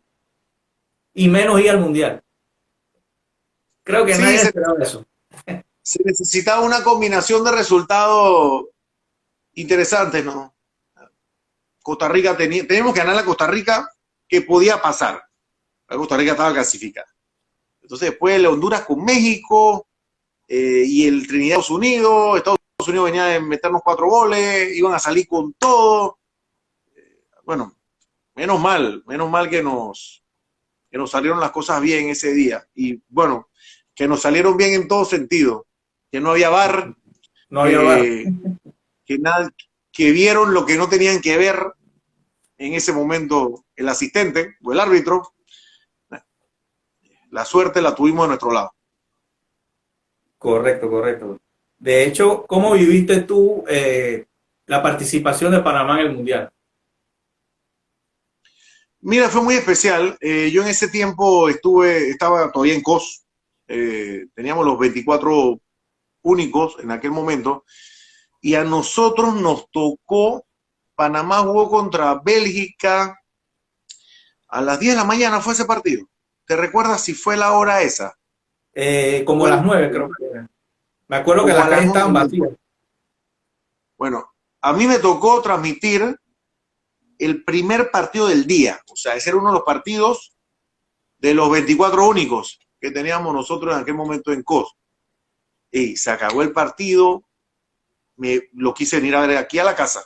Yo decía, yo quiero ver mi partido de Panamá tranquilo, quiero escuchar el himno. Era un sueño hecho realidad. Lo viví súper bien. O sea, yo sabía lo que venía, no me imaginaba nada esto de que íbamos a clasificar toda final. No. Yo soy una persona muy realista. Yo sabía lo que veía, lo que venía y a lo que íbamos.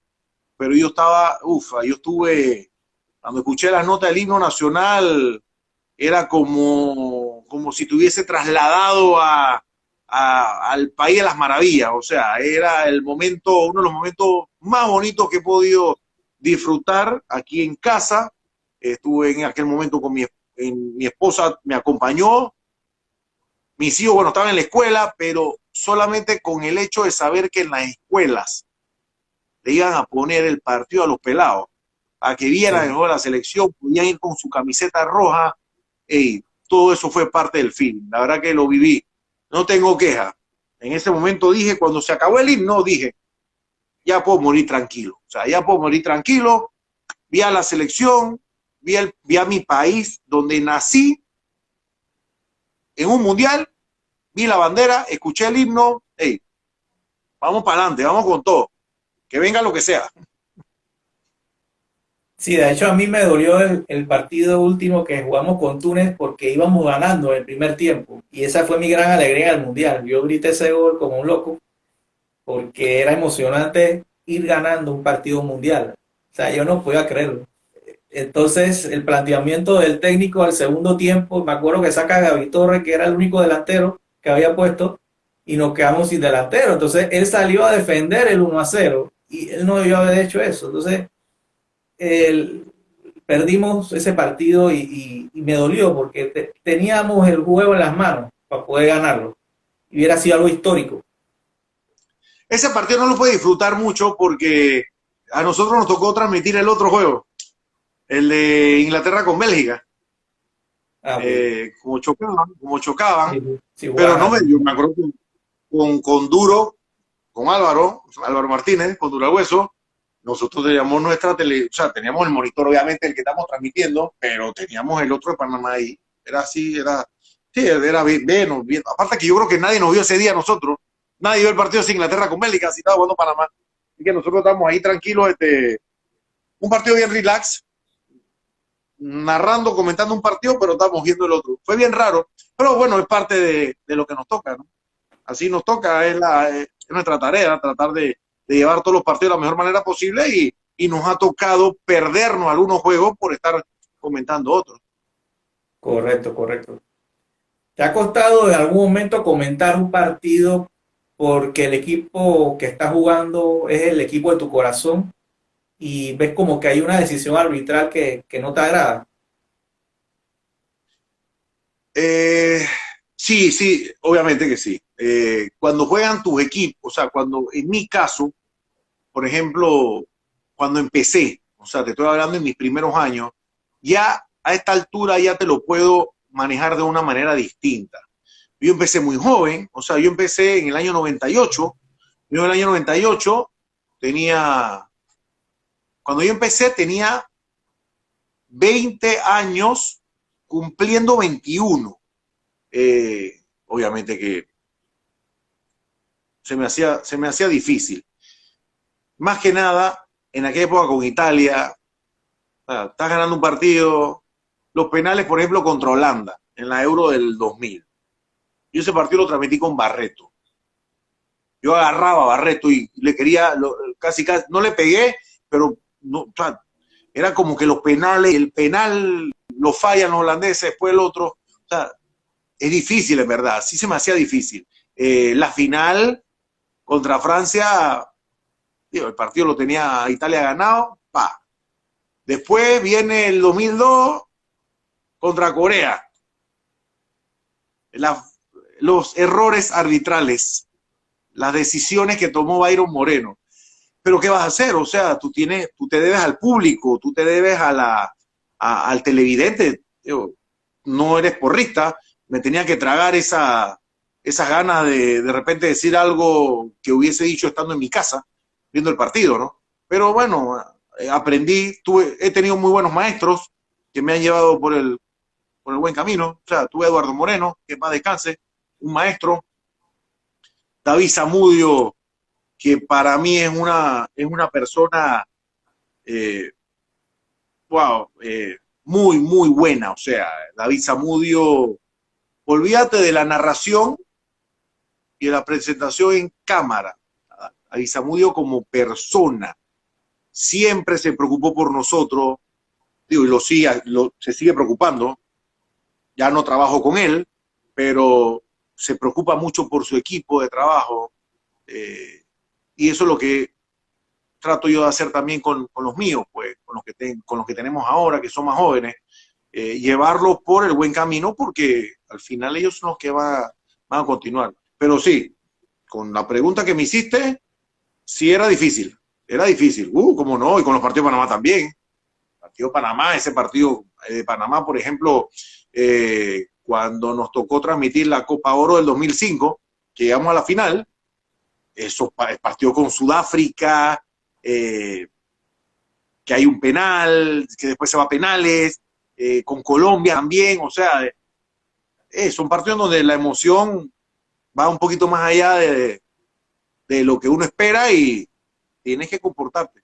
Tienes que hacer lo imposible para mantenerte en partido. Correcto. Ya entrando en materia de este mundial que viene, ¿tú crees que una selección sudamericana vuelva a ganar un mundial, ya que no lo ha hecho desde el 2002? Sí, cómo no. Es más, dentro de lo que yo veo, Argentina y Brasil están para ser campeones. Es más, Argentina por encima de Brasil en este momento. Me parece que Scaloni ha encontrado su equipo ideal. Ahora, si el Mundial se hubiese jugado en junio, tenlo por seguro que me la juego, hubiese metido plata, que Argentina estaba en semifinales. Por lo menos. Ahora no sé en noviembre, o sea, ahora no sé cómo llegarán en noviembre. Acuérdate que venían de un cierre eliminatorio bastante bueno, buen momento. Ahora tienen rato, vamos a ver ahora cómo le ven los partidos amistosos, pero sí la veo, sí, yo pienso que sí. Digo, uno de esos dos tiene para ganar el Mundial. A ver quién lo deja. Correcto, sí. Bueno, a mí me hubiese gustado que Uruguay tuviera un equipo más consolidado, porque los delanteros están en estos momentos a la baja, como se dice, porque Suárez anda en el Nacional y Cavani ni siquiera ha debutado en el Valencia. Tienen un mediocampo buenísimo con Valverde, Bentancur, pero Uruguay me hubiese gustado que viniera un mejor momento al Mundial para poder competir por llegar por lo menos a una semifinal, ¿no? Ya Por supuesto. lo que viene siendo Brasil siempre es Brasil, pero este equipo de Brasil es muy consistente en todas sus líneas. es un equipo muy sólido. Mira la defensa, el mediocampo. Neymar anda muy bien jugando en el Paris Saint-Germain en estos momentos y si viene un Neymar enchufado, agárrate porque viene con todo, ¿no? Y son jugadores que pueden marcar diferencia con sus individualidades. Y Total. La Argentina ya es como que la mano del técnico en hacer un equipo, porque Argentina está jugando bien como equipo. No es la Argentina de antes, que te acuerdas que era un equipo de nombres con jugadores en los mejores equipos de Europa. Me acuerdo de esa Argentina del 2002, la Argentina del 2006, eran jugadores que nombre por nombre estaban en los mejores equipos. Y esta Argentina es más equipo que individualidades. Y así se ganan los mundiales. O Sí, sea, así se ganan los mundiales. Un bloque. Eh, Maradona lo supo unir al equipo en el 86. Pero repito, eso fue algo extraordinario. O sea, eso fue lo que un jugador armó y el resto se acoplaron. Ahora no, ahora el tema este que de Argentina, a mí la verdad que los dos, Brasil y Argentina, están para ser campeones. Pero me encantaría, ojo, me encantaría que Uruguay fuera campeón. sí, Me sí, sí. fascinaría, no tienes idea, me encantaría que Uruguay fuera campeón. Me encantaría, la verdad, me encantaría. Uruguay es un país que respira mucho el fútbol. Ellos son muy, muy fanáticos. O sea, el uruguayo es muy eh, nacionalista, llámalo como quieras, pero es muy, ama, ama su club y ama a su, a su selección al mismo nivel, que no ocurre en otros países. En Italia, el fanático del Milan, hay veces a muerte, o el fanático de la Juventus a muerte, o el del Inter, pierde la selección, no pasa nada. Igual ocurre en otros países. El uruguayo es distinto, el suramericano es distinto. Ama más a su selección, ama igual a la par. La selección y su club es lo máximo. Tiene tatuado a un lado el escudo del club y del otro lado la selección. En Europa tienen tatuado el club. Correcto, correcto. Eh, ¿Crees que con esta era de Internet, de los canales de televisión que transmiten las ligas, se ha perdido un poco la esencia de los mundiales por seguir más el fútbol de clubes? No, no creo la verdad. El mundial es el mundial. El mundial es el mundial. Ahora, digo, sí sería interesante, por ejemplo, en un lugar como Italia, que ya va para su segundo mundial consecutivo, que va a ser la gente en Italia Sí, para exactamente. esta Copa Mundial. O sea, sería interesante ver el comportamiento de ellos. Pero, por ejemplo, nosotros en Panamá, que nunca clasificamos al mundial, salvo el 2018, hey, estábamos ahí pegados a la televisión viendo a Argelia jugar contra Alemania, a Marruecos jugar contra Portugal en el 86, a Camerún jugar contra Rumania en el 90, o sea, veíamos todos los partidos, todos los juegos. Habría que ver en un país futbolero top, qué pasa cuando su selección no está en un mundial. Italia va para su segundo mundial seguido, sería chévere ver el comportamiento. Tengo entendido que el mundial pasado en Rusia en 2018, como ya tienes que ver el mundial pagando, o sea, bueno, acá tampoco es gratis, salvo 40 partidos, porque tienes que tener televisión por cable para ver el resto, pero hay países donde te pasan muy pocos partidos en televisión abierta y tienes que pagar. Hasta donde tengo entendido, no fue exitoso el 2018 en Italia. Así que me pone a pensar que este va a ser mucho menos para ellos. Pero para nosotros no, yo pienso que al contrario, un complemento. La Champions, chévere, la Liga Italiana, la Liga Española, la Liga Francesa, la gente quiere ver qué pasa con el Paris Saint-Germain. No, yo creo que eso te genera inclusive más expectativa. Y la gente conoce más a los jugadores, saben de dónde vienen, dónde juegan. Es distinto. Sí, ahora se sabe mucho de los jugadores. Antes no, antes era más difícil saber de dónde venía ese jugador que estaba jugando en el mundial. Hoy en día con tantos medios de comunicación ya tú sabes de dónde viene este, de dónde viene el otro. Sobre todo hay Sí, jugadores en selecciones modestas que juegan en equipos grandes de Europa. por supuesto, claro. Eso en otros tiempos de repente era impensable que Sí, alguna de estas selecciones modestas pudieran jugar una Copa del Mundo. Pero bueno, desde que se empezó a abrir un poco más el compás de los 16, pasaron a los 24, de los 24 pasaron a los 32, y ahora de 32 a pasar 48, vamos a tener la oportunidad de ver selecciones más modestas, pero con la gran oportunidad de que algunos de estos jugadores puedan jugar, porque digo, en otra época, George Weah, por ejemplo, que fue el mejor jugador del mundo en el 95, nadie se le pasaba por la cabeza de que Liberia pudiera clasificar un mundial o que inclusive pudiera estar en la última instancia peleando por un cupo, pues. Igual Panamá, Julio César del Valdés, o sea, Julio tuvo la mala suerte de jugar, de que su selección fuera una selección inestable, pues, más que nada en aquella época. Ahora, quién sabe, pero en aquella época Panamá ni fu ni fa, o sea, nosotros íbamos a la eliminatoria a arañarle puntos a alguien y a ver qué podíamos hacer, pero hasta ahí. Y te lo digo muy realista, o sea, ni con dolor te lo digo, era la realidad, o sea, al final nadie nos regalaba nada, pero tampoco nos quitaban nada, o sea, simplemente no teníamos sí, la fortaleza y el alcance para poder pelearle a México, Estados Unidos, Costa Rica, Honduras, El Salvador. Ahora ya las cosas han cambiado, ahora ya le peleamos y le jugamos de tú a tú a ellos. correcto, correcto. Sabes que hay una tendencia en los últimos mundiales que el campeón defensor se queda en fase de grupo, pero con ese equipo de Francia no veo cómo se queden en primera ronda. Tienen para hacer tres equipos de primera calidad. Sí, oye, ahora que toca Francia, Francia está atravesando un momento brillante, porque no solamente la selección absoluta, o sea, el deporte francés está atravesando un buen momento en sí.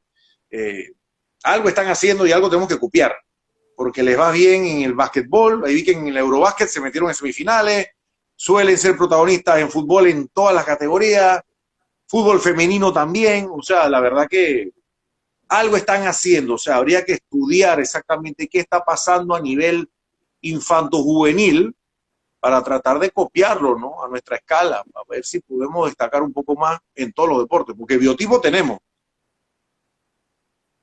Correcto. ¿Qué selección europea ves con mayores posibilidades de ganar el Mundial de Qatar? Uh, no veo a Francia repitiendo, pero tampoco la veo quedándose fuera de la primera ronda. Así que eso de que lo de la primera ronda creo que en esta Copa del Mundo se rompe la racha esa de los equipos campeones. Eh, Mira que España no la veo mal. España no tuvo una mala Euro, o sea, España, lo que pasa es que se encontró con Italia, con una Italia ordenada en la Euro que la supo contrarrestar lo suficiente y después se la ganó en penales. No me recuerdo ahorita tanto, tengo un lapsus, el España Francia de la final de la Nations League que ganó Francia. Yo creo que el partido lo iba ganando España y al final Francia le dio la vuelta. Pero no o sea, se me antoja pensar de que España, por ejemplo, es un equipo europeo que pudiera ser protagonista ahora en Qatar. Eh, ¿Qué otro por ahí?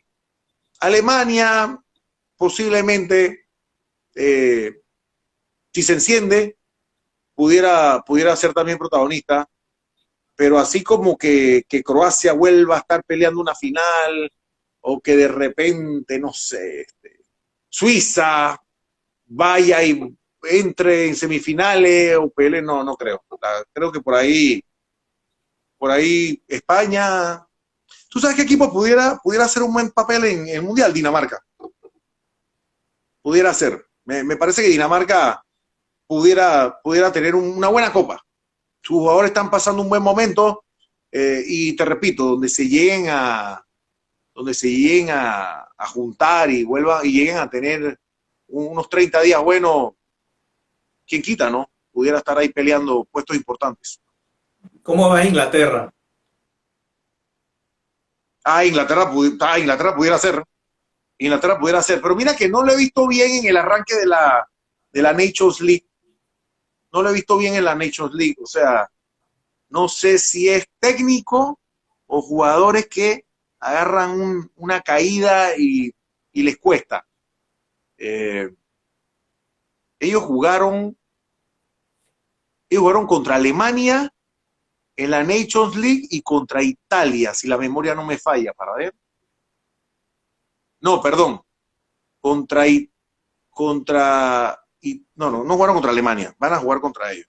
Pero pudiera ser, depende, yo creo que depende mucho también cómo lleguen algunos jugadores.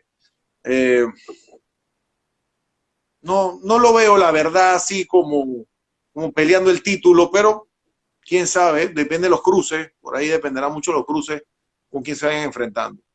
Veo mejor a Dinamarca, no sé por qué, mira, se me vino a la mente así. Dinamarca, un equipo sólido, un equipo aguerrido, un equipo que pudiera pegar. Portugal, no sé, tengo mis dudas con Portugal. Tiene una buena generación.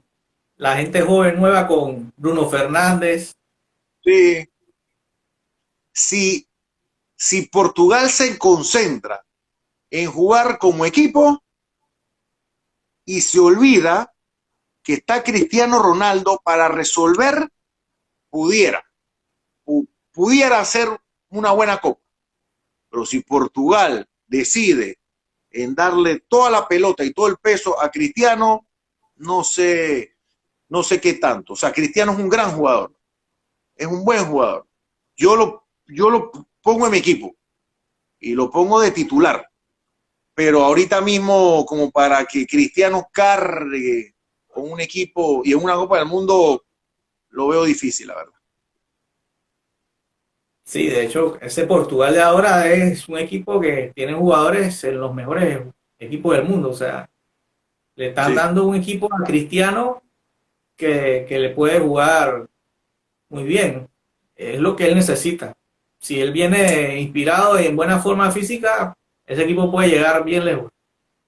Seguro que sí. Aparte que, te repito, los cruces en una Copa del Mundo son los que al final te terminan liquidando. Hay cruces, hay equipos que le tocan unos cruces. Mira, por ejemplo, Alemania en el 2014. O sea, el recorrido de Alemania para el Mundial 2014. La primera ronda, buena, le ganaron a Portugal, le empataron con Ghana, bueno, clasificaron. Después le tocó a Argelia. O sea, mientras que Uruguay se mataba con Colombia, Brasil se mataba con Chile, que se fueron a penales, ¿te acuerdas? Sí, que se fueron a penal y que Chile casi da el primer golpe en esa Copa Mundial. Ahora a Alemania le tocó a Argelia y sufrió para ganarle. Sí. Pero ahí tú te das cuenta que, los cruces te permiten muchas veces tener caminos menos complicados que otros. Así le tocó a Italia en el 2006. O sea, Australia, el que menos pensaba que le iba a complicar a Italia, le complicó, que fue Australia. Le tocó Rumania, le tocó Ucrania en cuartos. En cuartos. Shevchenko. Shevchenko, pero no pasó nada con Ucrania en ese partido. Sí. Mientras Francia le tocó Brasil, Alemania le tocó Argentina, Portugal, ¿a quién le tocó? Ahora no me acuerdo quién jugó con Portugal en aquella Copa, no me recuerdo, en cuarto de final. Pero mira la diferencia, pues. Hay veces que los caminos, los cruces te dan esa oportunidad para soñar. O sea, que viene el bracket, ¿no? Tú ves los brackets, las llaves, Las llaves. Cuando pasas de ronda, que estás en octavo, lo primero que tú ves en tu equipo no es tu rival, es quienes tienen el camino. Eso es lo primero que ves. No sé si es que ya la cabeza va más allá, pero tú ves Italia no está. España, Inglaterra, ¿quién le toca después? Y en la llave, el camino para llegar a la final. Y así se ganan mundiales. Así se ganan competencias. Así se ganan competencias, la verdad. Pero va a estar bien interesante. Bélgica, habría que ver qué pasa con Bélgica. Bélgica es un rival que para mí ya perdió su momento. Lo tuvo en el 2016 en la Euro del 2016, no pasó nada con ello. Y luego lo termina de redondear en el 2018, en donde tenían equipo para ser campeón, pero bueno, les tocó en semifinales ya caer derrotado con el Francia. equipo que postre iba a ser campeón del mundo. Pues.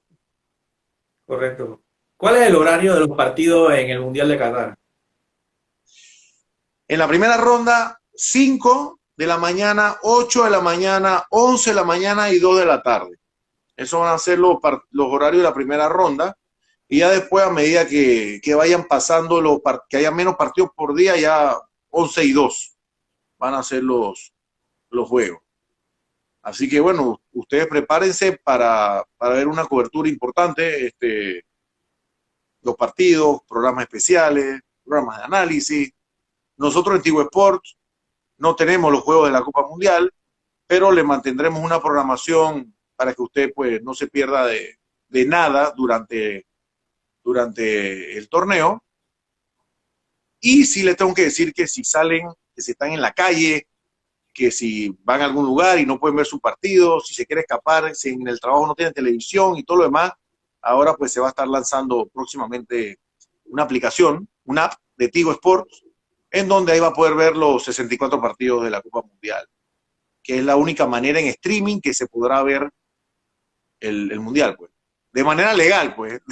Yo sé que Sí, la gente se la ingenia, la gente se la ingenia para ver todo hoy día. correcto. Muy interesante esto que nos brindas porque estamos a la expectativa de cómo vamos a poder nosotros los aficionados del Mundial, ¿no? Y tú ya que estás dentro de los medios nos puedes dar esa información. Claro, y digo, con mucho gusto, digo, me escriben por Twitter, me pueden escribir. Yo uso más que nada Twitter, la verdad. Instagram no lo uso tanto. Quién sabe, debería empezar a usarlo un poco más, pero bueno, me gusta más el Twitter. Pero con mucho gusto, ustedes me escriben por Twitter, ahí nos compartimos alguna duda, alguna pregunta que tengan, algún horario en específico que quieran saber. Eh, con mucho gusto se los brindo, y no solamente para eso, para que cuando quieran conversar o cuando quieran charlar un rato de fútbol, pues ahí vamos a estar siempre al pie del cañón. El fútbol me gusta, no tengo que estar en los medios para hablar de fútbol, siempre me gustó, pero bueno, sigo en los medios, así que todavía me seguirán escuchando un poco más, hasta que la salud me lo permita. Claro. Bueno, agradecido con tu tiempo de podernos brindar tus conocimientos del Mundiales. Sabes que la historia siempre es importante recordarla y hablar también un poco del presente, ¿no? Pero la historia siempre no va a perder vigencia nunca porque los mundiales siempre han sido importantes. Sí, aprovechen el Internet. La verdad que en el Internet encuentran de Sí. todo, desde textos, historias, videos. A mí me encanta la historia del fútbol. O sea, me encanta más la historia del fútbol que el presente. Me divierte muchísimo, no solamente la Copa Mundiales, y se los recomiendo. O sea, si no son tan asiduos de meterse a YouTube a buscar videos, búsquenlo, hay un montón de videos. Bajen la aplicación de FIFA Plus, que es gratis, y ahí pueden ver partidos por todos lados, partidos completos, vean los partidos completos, búsquenlo en el internet, se meten, lo buscan, eh, y disfruten la Copa Mundial de Qatar en una época rara para nosotros, noviembre, diciembre, complicada, pero bueno, disfrútenlo porque posiblemente sea el último mundial que se pueda ver tan fácilmente en televisión abierta. Cada vez se complica más, los altos costos de los derechos complican no solamente los partidos de la Copa Mundial, sino también de distintas ligas a nivel mundial. Cada vez se va más a lo que es televisión por paga, o sea, tienes que pagar para poder ver. Así que disfrutemos aquí en Panamá todavía que tenemos esta Copa Mundial. No sé qué va a pasar para el 2026, pero por lo menos disfrútenlo, gócenlo y ya sabes, aquí estamos para lo que necesiten siempre. Aquí estamos al pie del cañón. Correcto. Bueno, nos vemos y suerte en tu cobertura en el Mundial. Esperemos que gane el mejor. Gracias. Y saludo a todos los que están escribiendo. La verdad que pasa muy rápido y no me puedo percatar muchas veces por estar aquí en la plática, pero bueno, un saludo muy, muy especial a todos los que han estado aquí en sintonía de este live. Correcto. Saludos. Gracias, buenas noches.